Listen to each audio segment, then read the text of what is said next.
Thomas Buckley Opar Owuor. I am a lawyer and I'm an expert in sports betting, having dabbled in B2C and B2B sports betting all across Africa. I've also been into telecommunications, payments, and esports as well.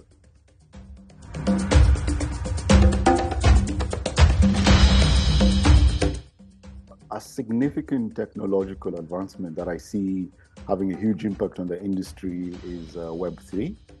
I say this because from Web3, we're seeing all this devolved systems when it comes to IT and communications.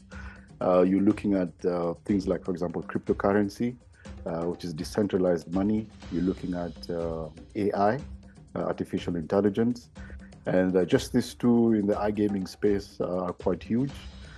We have significant sort of discussions with the regulators and the like regarding how to place cryptocurrency, how to tax it, how to bring in laws. But ideally, the whole concept of decentralization is a challenge. I know in Kenya, there's some laws around that are still being developed. In Nigeria, they went as far as coming up with an e-Naira, but that's still, being tested and still has issues with it. When it comes to AI, which I think is a more accessible one, I see it having an impact on customer service and basically marketing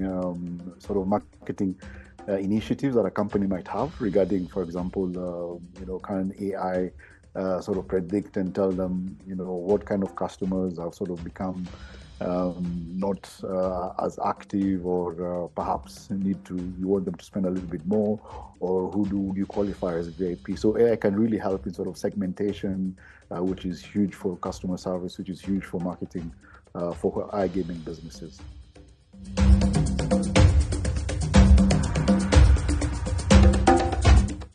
The African iGaming scene has really come about in leaps and bounds in the last few years, primarily in my view because of two things: cheaper internet and cheaper smartphones.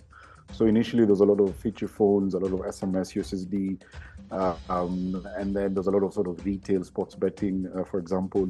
But with mobile money coming through, that's been has had a huge impact on the business, and it increases every day in terms of the efficiencies that even the mobile money operators bring into the mix. Now, regarding the trends that I see shaping the future, other than just people getting better at improving the systems, sort of getting more into affiliate marketing and get into things like AI, other than that, I actually think the most significant impact on iGaming going forward is sort of the social political space. I think this is an industry that has really rocketed in the last probably 5-10 years in Africa, and it has come into the attention of a lot of governments. They need to actually tax these businesses so that they can get some revenue to run the government. But also sometimes it almost feels like it's a bit unfair, and probably that alliance between the industry and government, and just trying to really explain the benefit of the industry, the jobs, and the multiplier effect. That conversation, I think, is really the next challenge, because you look at the finance bill in Kenya, Tanzania, Uganda, when they normally read at the same time, and around June 1st. So what you find is that in almost every other year for the last 3 or 4 years, there's always been a new tax being imposed on the industry. In Kenya this year, they've even talking about introducing VAT into gaming, which I haven't heard of that anywhere else. They're already charging excise duty. They're charging a gaming tax to the business. They're charging a tax to winnings. So it's really plagued with a lot of tax. We've actually seen a lot of capital flight. So that difficult conversation and that difficult sort of stakeholder engagement with government is very important, because if the taxes keep going as they are, the industry might just as well collapse, even though there's all these really exciting things coming through from the technological side.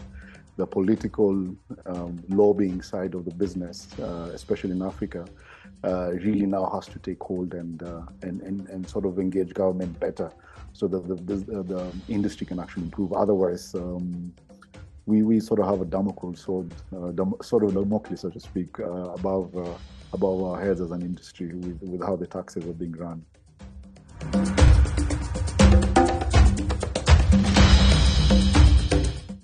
if you just look at Africa and the role of the woman in terms of society, it's pretty significant. I think there was a UN study that was saying, especially in Kenya, about 36.4% of households are run by women. And if you look at iGaming, what we're trying to do is basically try and tell someone, look, we're trying to get $1 from you probably in a month or in a week for as entertainment in our business. But at the same time, the nature of Africa is that this particular dollar has to be accounted for, and it has to be money that someone can afford to lose. And most of those budgets you would find are women-led, or women are at the back of decisions around, what's going to be spent in the house and that kind of thing. So it's very important to get that viewpoint on the table. I believe getting more women in the C-suites, in operations, owning, investing in the business brings that richer perspective in terms of even just way to market and just how to approach the business. And I think, how would I advocate for it? I think if there's any opportunity to get women hired in positions in iGaming, I think I'll be the first to say, let's look at, having sort of even affirmative action. I'd actually go to that and say affirmative action. Let's get women who are interested in gaming or passion for gaming being involved and being given positions to take decisions, because they would bring a better perspective to how the business is run. And there's a lot of pressure in terms of this social responsibility, responsible gaming as well.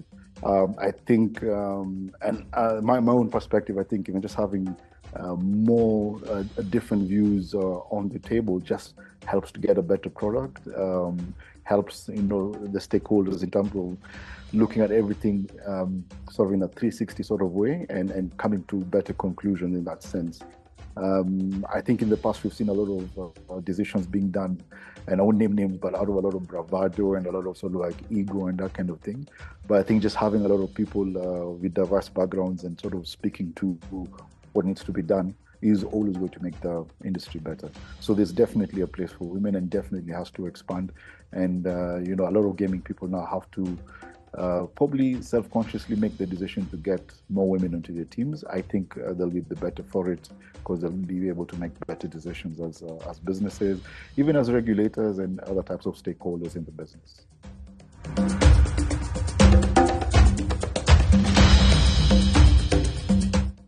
I'm looking forward primarily for, I've got two ideas in my mind about this. The first one is just to meet other industry people, get to see what are the new ideas, what are the trends. Last year, for example, I really got an in-depth understanding of affiliate marketing, and I've been trying to look at it, and it helped me look at it differently this year in my work as a consultant. I don't know what I'm going to look at this year that'll capture my attention, but areas around Web3 will be very interesting for me.